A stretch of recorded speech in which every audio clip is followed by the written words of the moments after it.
शुरू करो, डालो बुनियाद, घर महल नजर आएगा। वंडर लाइए, वंडर अपनाइए, फर्क नजर आएगा। वंडर सीमेंट, फर्क नजर आएगा। नमस्कार, मैं हूं रविंद्र जैन और आप देखना शुरू कर चुके हैं सबकी खबर।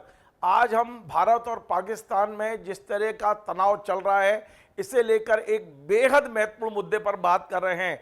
दरअसल भारत ने जिस तरह मंगलवार देर रात पाकिस्तान के 9 आतंकी ठिकानों पर हमले बोले हैं, मिसाइलों से बोले हैं, हैमर से बोले हैं, और इसके बाद भी पाकिस्तान का एयर डिफेंस सिस्टम हमारी मिसाइलों को इंटरसेप्ट नहीं कर पाया है। इससे एक बहुत बड़ा संदेश ये गया है कि पाकिस्तान ने चाइना से हथियारों के नाम पर शायद भंगार खरीद लिया है, कवाड़ा खरीद लिया है। लगभग पूरी देश और दुनिया में ये संदेश चला गया है कि पाकिस्तान के पास हथियारों के नाम पर शायद भंगार पड़ा हुआ है और चाइना ने उन्हें जो कुछ बेचा है वो कोई उपयोग का नहीं है। मैं आपको बताऊं, जिस तरह भारत ने हमला बोला, जिस तरह भारत ने एक एक मिसाइल को, आप सोचिए 24 मिसाइलें 25 मिनट में 24 मिसाइलें दागी, सारी मिसाइलें पूरी की पूरी उनके निशाने पर लगी हैं। जिस तरह 9 स्थान नेस्तनाबूद किए गए हैं,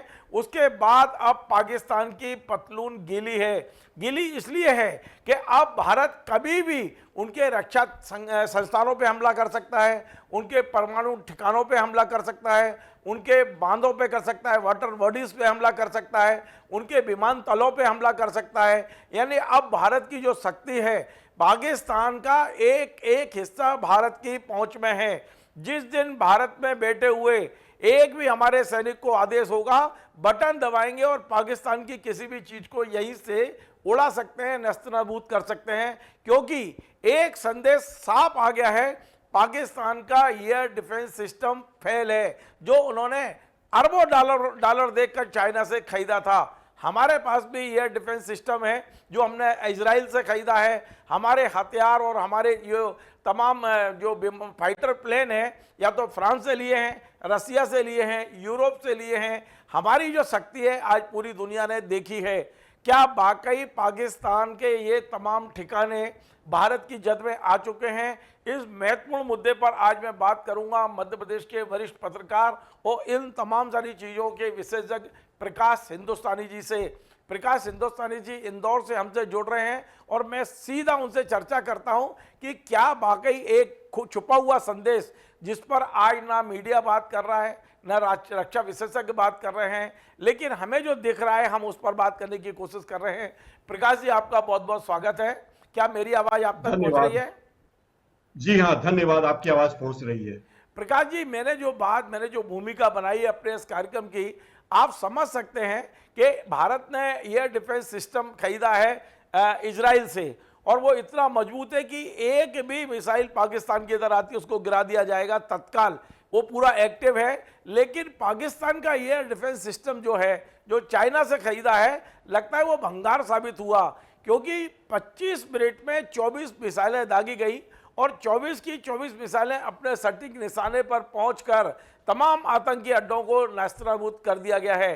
तो क्या प्रकाश जी ये संभव नहीं है कि भारत जिस दिन चाहेगा उस दिन पाकिस्तान के परमाणु उनके जो ठिकाने हैं उन्हें उड़ा सकता है? क्या भारत उनके एयरबेस को नहीं उड़ा सकता? क्या भारत उनके सैन्य ठिकानों को नहीं उड़ा सकता? क्या भारत उनकी वाटर बॉडीज को नहीं उड़ा सकता? क्या लगता है आपको, ये क्या संदेश गया है? रविंद्र जी, इस नमक हराम और हरामखोर पाकिस्तान को भारत का एहसान मानना चाहिए ऑपरेशन सिंदूर के लिए। भारत ने ऑपरेशन सिंदूर करके उसे चेता दिया है कि भाई देख ले, तेरी औकात कुछ भी नहीं है भारत के सामने। क्यों भारत से पंगा ले रहा है? भारत से पंगा लेने का मतलब जानता है, बाप आखिर बाप ही होता है। ये बात भारत ने एक्शन से बता दी। और एक कहावत है Ravindra ji, action speaks louder than words. तो जो एक्शन है वो ज्यादा मजबूती से, ज्यादा तेज आवाज होती है, शब्दों की आवाज उतनी तेज नहीं होती। तो पाकिस्तान को अब आना चाहिए और भारत का एहसान मानना चाहिए, शुक्रगुजार होना चाहिए, भारत को धन्यवाद देना चाहिए कि भारत ने ऑपरेशन सिंदूर करके उसकी चेता दिया कि भाई तू भारत से पंगा ले रहा है, भारत तो बहुत शांतिप्रिय देश है, भारत तो कभी भी किसी पर हमला नहीं करता, हमारा 1000 साल का इतिहास है, हम तो शांतिप्रिय देश हैं। लेकिन अगर कोई हम पर हमला करता है तो हम उसे छोड़ते नहीं हैं। यह संदेश भारत दुनिया को हमेशा से देता आया है। 1948 में, 62 में, 65 में, 71 में, कारगिल में हमेशा भारत ने संदेश दिया। लेकिन पाकिस्तान जिनके बूते पर उचकता है, उसके अब्बाजान जो हैं दुनिया में, खास करके चीन को वो अपना अब्बाजान बना चुका है आजकल, तो अब्बाजान के भरोसे रहने पे क्या होता है ये उसको एहसास हो चुका होगा। हुआ ये कि भारत ने जहां जहां हमले किए वो वहां पाकिस्तान का कोई डिफेंस सिस्टम है ही नहीं। आश्चर्य की बात है कि पाकिस्तान ने तमाम डिफेंस सिस्टम, 24 मिसाइल भारत ने छोड़ी, और तनाव के बाद छोड़ी, कोई ऐसा नहीं कि एकाएक छोड़ दी। 22 तारीख को, पिछले महीने 22 तारीख को पहलगाम हुआ था।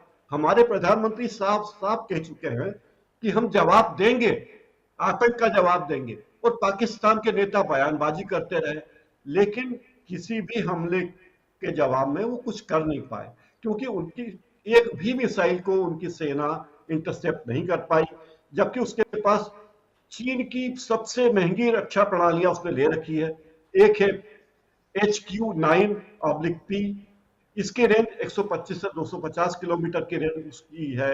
एक और है उसके पास LY-80, एक और है HQ-16FE। ये सारे तो हैं ही उसके पास, और इसके साथ पाकिस्तान के पास HT-233 और IBIS-150 जैसे राडार सिस्टम है। मतलब सारे के सारे राडार बोगस है, भंगस है, कूड़ा है, और पाकिस्तान अपनी सीमाओं की रक्षा नहीं कर सकता। सीमा पर भारत बता चुका था कि हम जवाब देंगे, हम बदला लेंगे, इसके बाद भी वो कुछ कर नहीं पाया। इसका मतलब यह है कि पाकिस्तान की रक्षा प्रणाली कुछ भी नहीं है। भारत के सामने पाकिस्तान टिकता नहीं है। यूं भी हमारे एक राज्य महाराष्ट्र या कर्नाटक के बराबर भी उसकी इकोनॉमी नहीं है, तो कोई तुलना तो भारत और पाकिस्तान की है ही नहीं। लेकिन जिस तरीके से उसने काम किया, नाकाम रहा पाकिस्तान। अगर भारत चाहता तो सोचिए क्या क्या नहीं कर सकता। भारत चाहता तो उसके परमाणु, पाकिस्तान का कहना है कि हमारे पास 130 परमाणु बम है। आप बताइए रविंद्र जी कि जिस भारत को यह बात पता है कि तुम्हारे देश में आतंकी कहां कहां छुपे बैठे हैं, उन्होंने कहां कहां अपने ट्रेनिंग सेंटर बना रखे, भारत को इतनी जानकारी है, तो क्या भारत को यह नहीं पता कि आपके परमाणु हथियारों के भंडार कहां है? एक bulletin of the atomic scientist की एक रिपोर्ट आई है, उसमें सैटेलाइट विश्लेषण किया गया और बताया गया कि पाकिस्तान के बहुत सारे ठिकाने ऐसे हैं जो भारतीय सीमा से काफी करीब है। और अभी देखिए, मंगलवार की रात, मंगल बुध की रात जो भारत ने किया हमला, उसमें भारत का कोई भी विमान, भारत का एक भी विमान पाकिस्तान की वायु सीमा के भीतर नहीं गया है। यानी हमने अपने क्षेत्र में से ही उन पर हमला किया, एक भी जवान नहीं गया।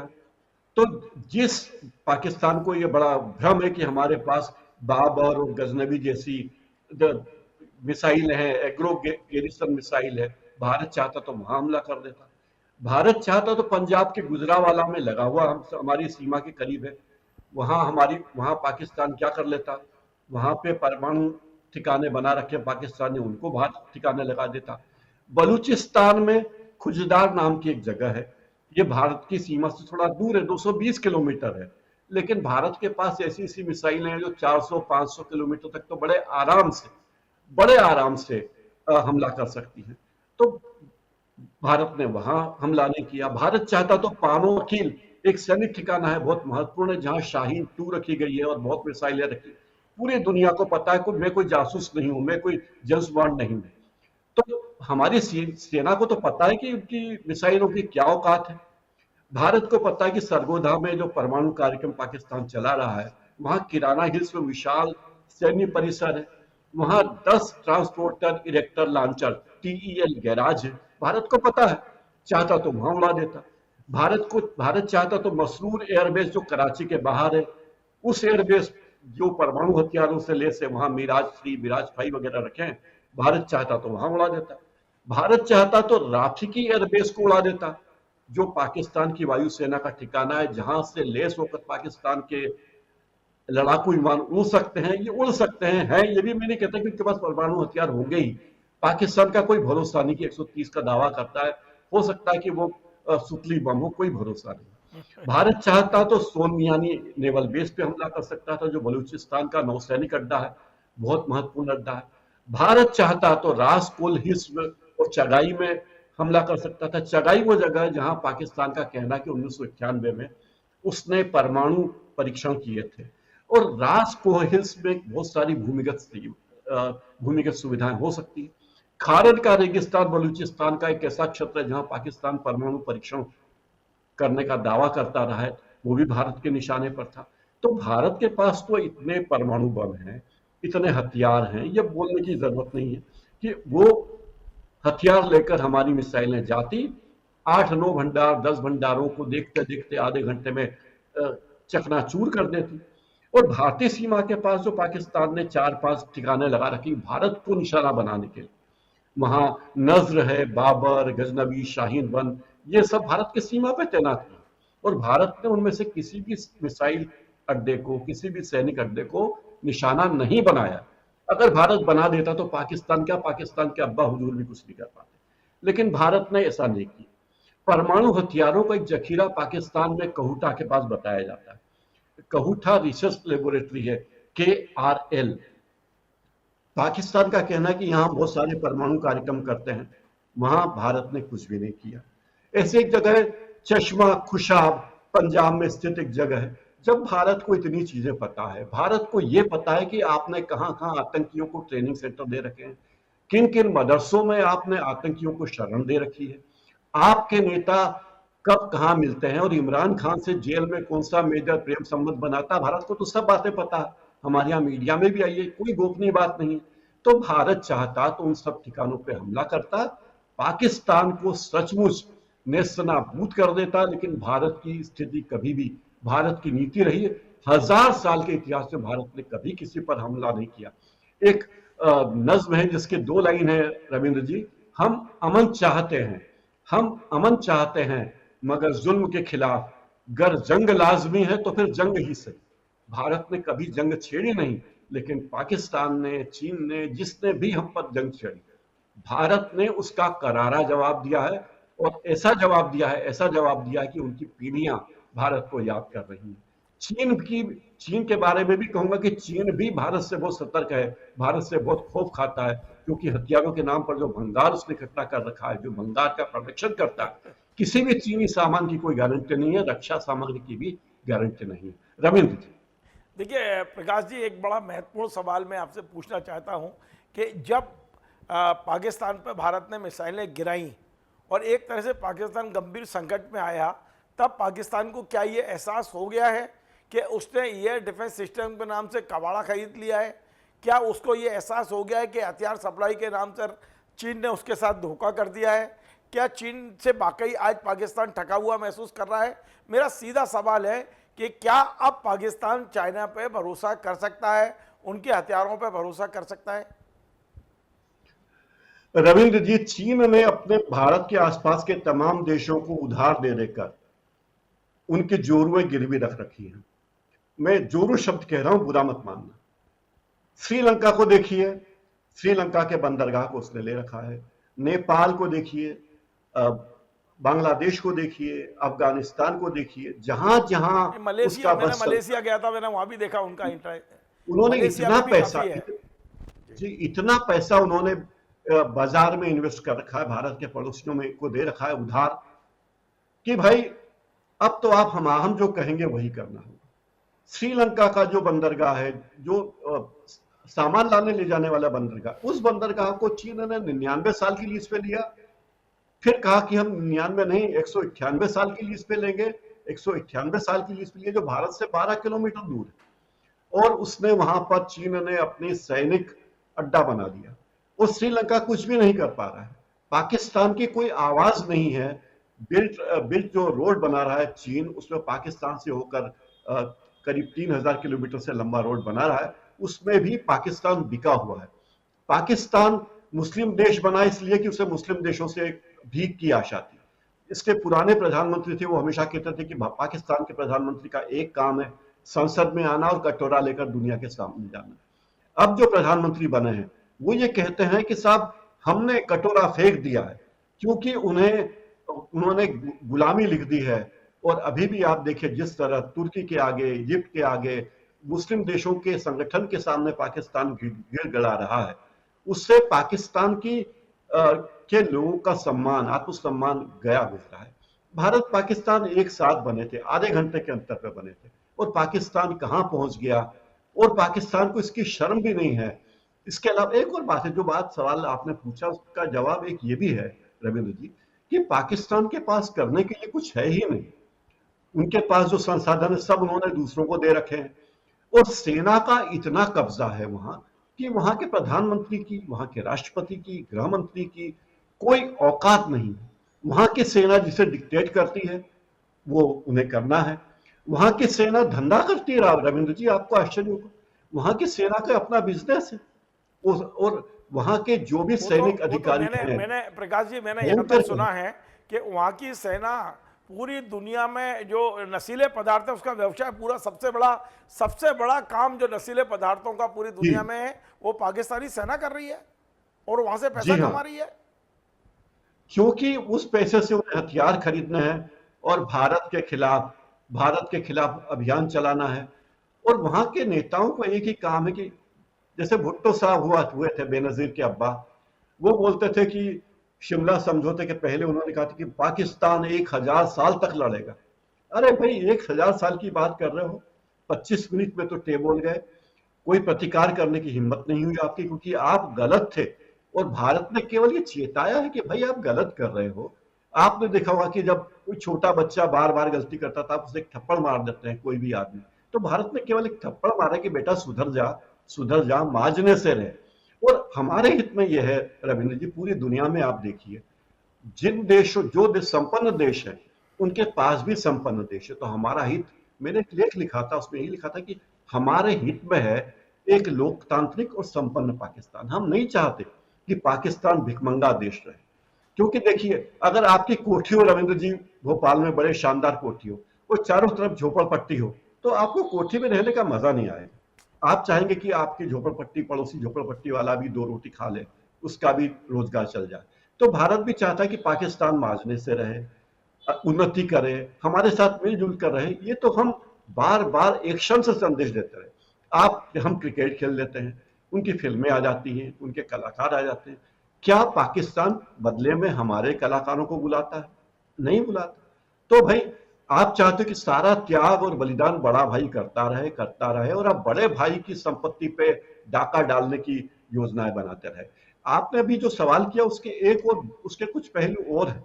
अभी मैंने केवल रक्षा से संबंधित बातों का ही जिक्र किया, लेकिन रविंद्र जी अगर आप इजाजत दे तो मैं बताऊं कि कहां कहां भारत हमले कर सकता था लेकिन नहीं किए। प्रकाश जी, मैं प्रकाश जी 2 महत्वपूर्ण मुद्दों पे भी आपसे अभी चर्चा करनी है। अभी एक बड़ी खबर आ रही है, मैं आप चाहे तो मैं आपसे शेयर कर लूं। हेलो जी, हाँ जी, एक बड़ी खबर ये आ रही है कि अचानक सऊदी अरब के विदेश राज्य मंत्री दिल्ली उतरे हैं और अभी भारत के विदेश मंत्री से चर्चा कर रहे हैं, जयशंकर जी से। क्या ये कोई नया डेवलपमेंट है? मैं समझने की कोशिश कर रहा हूं, क्या पाकिस्तान गिड़गिड़ाया है सऊदी अरब के सामने? क्या सऊदी अरब ने प्लानिंग के तहत कोई वार्ता के दरवाजे खोल रहे हैं? क्योंकि हमने पाकिस्तान से बातचीत के सारे दरवाजे बंद कर दिए हैं, तो क्या सऊदी अरब की ओर से ये बातचीत का दरवाजा खोला गया है? एक ये जानने की कोशिश करूंगा आपसे। और दूसरा और महत्वपूर्ण सवाल कि आज लाहौर के आसपास फिर से बमबारी हुई है और ये बमबारी हुई है ड्रोन के जरिए। लगातार वहां बम गिर रहे हैं, सीरियल बम ब्लास्ट हो रहे हैं। तो ये बम ब्लास्ट क्या ये पाकिस्तान के गृह युद्ध की तैयारी है या भारत की ओर से ये भेजे गए हैं? इन्हें और मैं आपकी ओर से समझने की कोशिश कर रहा हूं। दूसरे सवाल के बारे में मैं पहले प्रतिक्रिया व्यक्त देना चाहता हूं कि भारत कभी भी छुप कर ऐसे कायराना हमले नहीं करता जैसा पाकिस्तान करता है।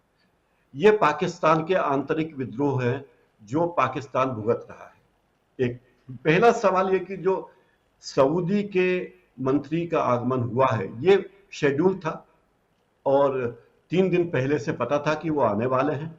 कल उसके लिए फिर से नोटिफिकेशन आया कि सऊदी के मंत्री आ रहे हैं, भारत के नेताओं से मंत्रणा करेंगे।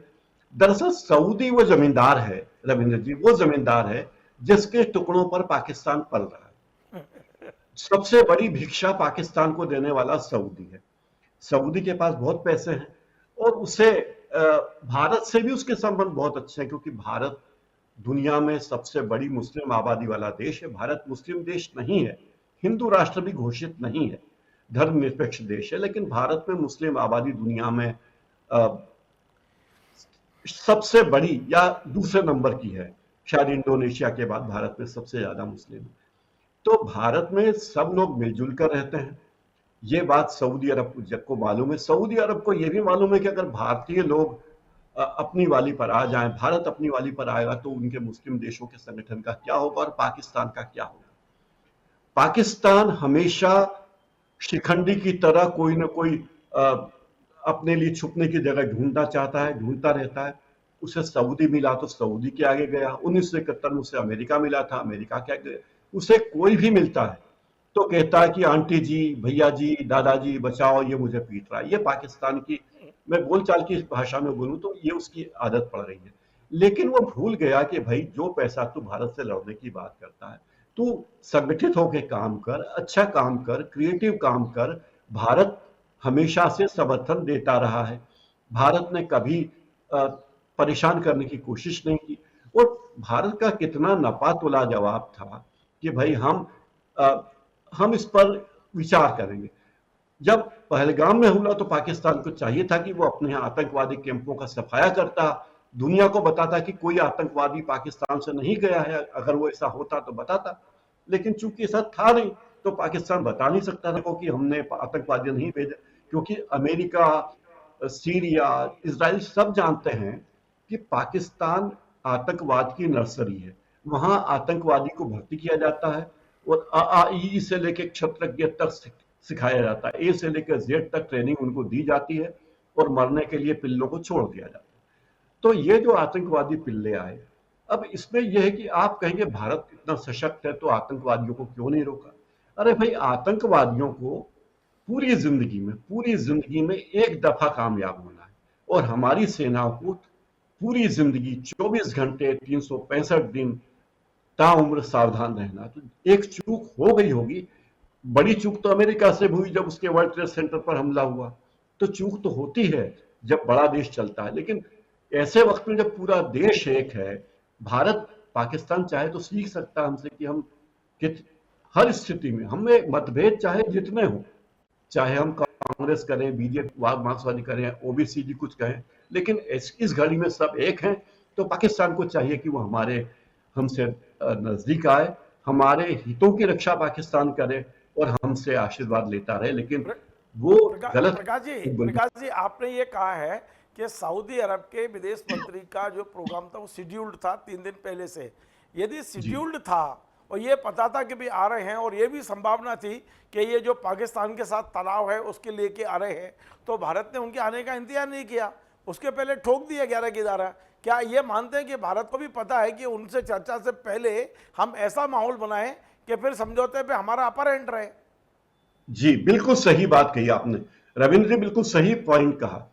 भारत को पता था कि सऊदी के मंत्री आ रहे हैं विदेश में, फिर भी भारत ने हमला किया। मतलब भारत को सऊदी अरब की परवाह नहीं है, ये बात स्पष्ट एक मैसेज दिया है कि हमें भी तुम सऊदी अरब में जाओ, यूएन में जाओ। और भारत ने जिस तरह से डिप्लोमेसी की है इस पूरे प्रकरण में, वो लाजवाब है। ये हमला केवल ये नहीं कि बटन दबाए और उड़ा दिए आतंकी शिविर, इसके पीछे जो तैयारी होती है, जो डिप्लोमेसी होती है, वो बहुत लंबी होती है। क्योंकि भारत इस दुनिया में है, दुनिया का सबसे बड़ा लोकतंत्र है, भारत पूरी जिम्मेदारी से काम करता। तो सऊदी अरब को मैसेज था कि भाई आप आओ या ना आओ, हमें जो करना है वो तो हम करेंगे ही, अब पाकिस्तान को कितना भी पुचकार लो। रविंद्र जी, प्रकाश जी, एक आखिरी सवाल और मैं समझ रहा हूँ, क्योंकि ये रक्षा मामले से जुड़ा हुआ मामला है, जो आखिरी में पूछ रहा हूँ। जिस बात की शुरुआत मैंने की और भूमिका बनाई और आपने बड़ी जानकारियाँ दी हैं, अब मैं ये समझने की कोशिश कर रहा हूँ अंत में, क्या ये माना जाए या ये संदेश चला गया है, भारत की सेना को पता चल गया है, हमारे लोगों को पता चल गया है और पाकिस्तान को भी, कि पाकिस्तान के ये तमाम सारे जो ठिकाने हैं जिनका मैंने उल्लेख किया, आपने भी किया, चाहे उनका एयरबेस हो, परमाणु ठिकाने हों, उनकी वाटर बॉडीज़ हों या उनके सैन्य ठिकाने हों, सब कुछ असुरक्षित है। भारत के केवल एक बटन पर आधारित हैं ये लोग, भारत की कृपा पे आधारित हो गए हैं।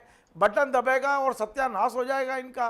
वे बेशक वो कुछ भी चिल्लाते रहे, हम 1000 साल तक लड़ेंगे, लेकिन आपको नहीं लगता कि अभी कुछ मिनटों का रह गया है? यदि 1 मिनट भारत तय कर ले तो पाकिस्तान के कई ठिकाने मिनटों में उड़ाए जा सकते हैं। बिल्कुल रविंद्र जी, लेकिन भारत कभी भी ऐसा करेगा नहीं, क्योंकि भारत पंचशील की नीति को अपनाने वाला देश है, शांति प्रिय देश है। वरना क्या मुश्किल था लेकिन भारत भारत की भी तो एक सहन शक्ति है ना प्रकाश जी, कब तक सहन करेंगे? आप देखा, ये इंदिरा जी और मोदी में यही अंतर है कि मोदी जी जो ठान लेते हैं, हालांकि इंदिरा जी ने भी बहुत सारा शौर्य दिखाया, इसमें कोई दो राय नहीं है, पर मोदी और इंदिरा जी में यही अंतर, और ये टेक्नोलॉजी भी बदल गई है और हमारे सब्र की भी कोई सीमा तो होती है ना। ये बात आप जानते हैं रविंद्र जी, ये बात मैं जानता हूं। काश ये बात पाकिस्तान के हुक्मरान जानते। उन्हें जानना था कि भारत चाहता तो उनका जो सबसे बड़ा तरबेला बांध है, जो स्वाबी खैबर पख्तूनख्वा में है, सिंध नदी में, वो 4881 मेगावाट का बिजली उत्पादन संयंत्र, वहां मिसाइल गिरा देता, मंगला बांध पे गिरा देता, डायपर पे गिरा देता, पाकिस्तान के राष्ट्रपति के आवास पे गिरा देता, पाकिस्तान के प्रधानमंत्री के आवास पे गिरा देता, मियाँ बाली में गिरा देता। उनके बड़े बड़े बिजली घर जो तरबेला हाइड्रो पावर है, वो तो इतना बड़ा है, 4888 मेगावाट का। हम ये नहीं कहते कि पाकिस्तान ने इतना सब किया है, लेकिन वो रक्षा के लिए चीन पे निर्भर है, क्योंकि चीन का पिट्टू है। भारत से चीन के कहने पर पाकिस्तान की अपनी कोई औकात नहीं है। वो चीन के इशारे पर, चीन के पीठ थपथपाने पर, बोलचाल की भाषा में चीन उचका देता है पाकिस्तान को कि लड़ ले, और वो उचक जाता है एक नालायक बच्चे की तरह।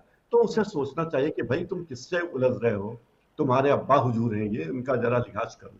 रविंद्र जी, चलिए, बहुत बहुत धन्यवाद प्रकाश जी।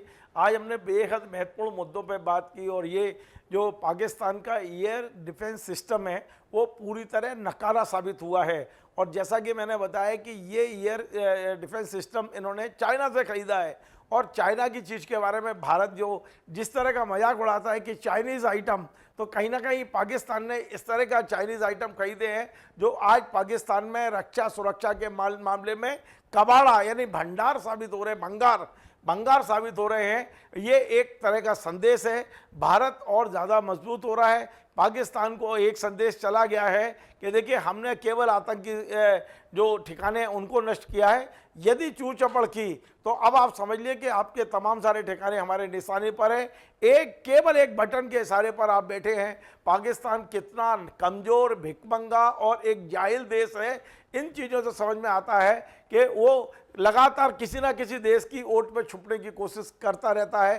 पहले अमेरिका मिला था और अब सऊदी अरब को वो आगे करने की कोशिश कर रहा है। इस तरह की खबरें आ रही हैं। आपको ये चर्चा पसंद आए, आप इसे शेयर करें, इसको लाइक करें, इसे कमेंट करें, और बार बार आपसे निवेदन है हमारे इस चैनल को सब्सक्राइब अवश्य करें। धन्यवाद।